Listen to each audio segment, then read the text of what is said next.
സിനിമയിൽ ഇതേപോലെ ഒരു സീൻ കഴിഞ്ഞ് അടുത്ത സീനിലേക്ക് കട്ട് ചെയ്ത് പോകാൻ കട്ട് ചെയ്യാൻ എന്ന് നിങ്ങൾക്ക് പറയില്ലേ, അതിന് കഴിയാൻ ഇത് രാഷ്ട്രീയം അങ്ങനെയല്ല.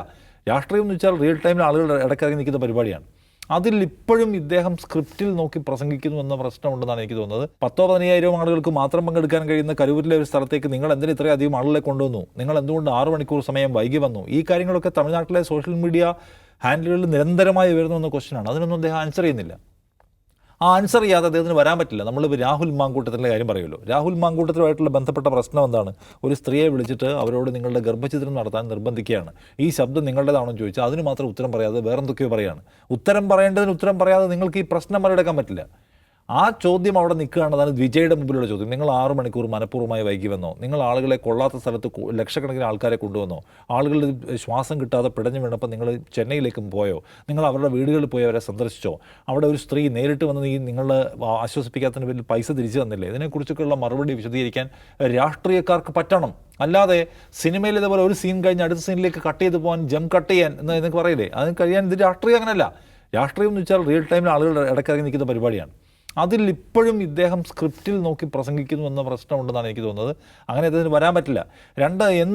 അതാണ് ഒരു പ്രശ്നം. രണ്ടാമത്തേത്, എന്താണ് വിജയ് തമിഴ്നാട്ടിൽ ഉന്നയിക്കുന്ന രാഷ്ട്രീയ പ്രശ്നം എന്താണ്? അദ്ദേഹത്തിന് കരൂർ അപകടം മാറ്റി നിർത്താം. അദ്ദേഹം ഉന്നയിക്കുന്ന പൊളിറ്റിക്കൽ ഇഷ്യൂ എന്താണ്? അദ്ദേഹം സംസാരിക്കുമ്പോൾ അതിൻ്റെ പുറകിൽ അണ്ണാദുരയുടെയും അല്ലെങ്കിൽ പെരിയോരുടെയൊക്കെ പടങ്ങൾ വെച്ചിട്ടുണ്ട്. അപ്പോൾ അദ്ദേഹം മുന്നോട്ട് വെക്കുന്ന രാഷ്ട്രീയം ദ്രാവിഡ രാഷ്ട്രീയമാണ്. ആ ദ്രാവിഡ രാഷ്ട്രീയം മുന്നോട്ട് വെച്ച് സംസാരിക്കുമ്പോൾ അദ്ദേഹം DMK എതിർക്കുന്നു. ആ ദ്രാവിഡ രാഷ്ട്രീയം തന്നെയല്ല DMK മുന്നോട്ട് വെക്കുന്നത്. അതിൽ ദ്രാവിഡ രാഷ്ട്രീയത്തെ DMK എവിടെ ചതിച്ചു എന്നാണ് അദ്ദേഹത്തിന് പറയാൻ പറ്റുക? എവിടെയാണ് ദ്രാവിഡ രാഷ്ട്രീയത്തെ DMK കോംപ്രമൈസ് ചെയ്തത്? അദ്ദേഹം ചൂണ്ടിക്കാണിക്കണമല്ലോ.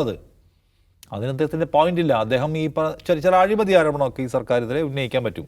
അതിനപ്പുറം അദ്ദേഹം സമർത്ഥിക്കാൻ ശ്രമിക്കുന്ന കോർ ദ്രാവിഡ രാഷ്ട്രീയം എന്ന് വെച്ചാൽ അതിനേക്കാൾ വലിയ ദ്രാവിഡ രാഷ്ട്രീയം പറയുന്നു. ഞങ്ങൾ ദ്രവീഡിയൻ ഭരണ ക്രമം നടപ്പിലാക്കുന്നു എന്ന് പറഞ്ഞ് അവിടുത്തെ RN രവി എന്ന് പറഞ്ഞ ഗവർണറുമായിട്ട് മത്സരിച്ചുകൊണ്ടിരിക്കുകയാണ് അവിടുത്തെ സർക്കാർ. അവിടെ സർക്കാർ BJPയുമായിട്ട് നിരന്തരമായിട്ടുള്ള ഓപ്പൺ ഫൈറ്റിലാണ് നമ്മൾ കണ്ടുകൊണ്ടിരിക്കുന്നത്. ഹിന്ദി ഇമ്പോസിഷനുമായി ബന്ധപ്പെട്ട് സ്റ്റാലിൻ ഗവൺമെൻറ് എടുക്കുന്ന നടപടികൾ എന്താണെന്ന് നമ്മൾ കാണുന്നുണ്ട്. അപ്പോൾ ദ്രവീഡിയൻ കോൺസെപ്റ്റിൽ നിലനിർത്തിക്കൊണ്ട് സംഘിനെതിരെ ഏറ്റവും ആഞ്ഞ പൊസിഷനിൽ നിൽക്കാൻ അവിടുത്തെ DMK. അപ്പോൾ ആ DMKയെ ആക്രമിക്കാൻ സത്യത്തിൽ ഇപ്പോഴും ഒരു സോളിഡായിട്ടുള്ള പോയിൻറ്റോ ഒരു പക്ക ഓപ്പൺ വിൻഡോയോ എനിക്ക് തോന്നിയിട്ടില്ല വിജയ്ക്ക് കിട്ടിയിട്ടുണ്ടെന്ന്.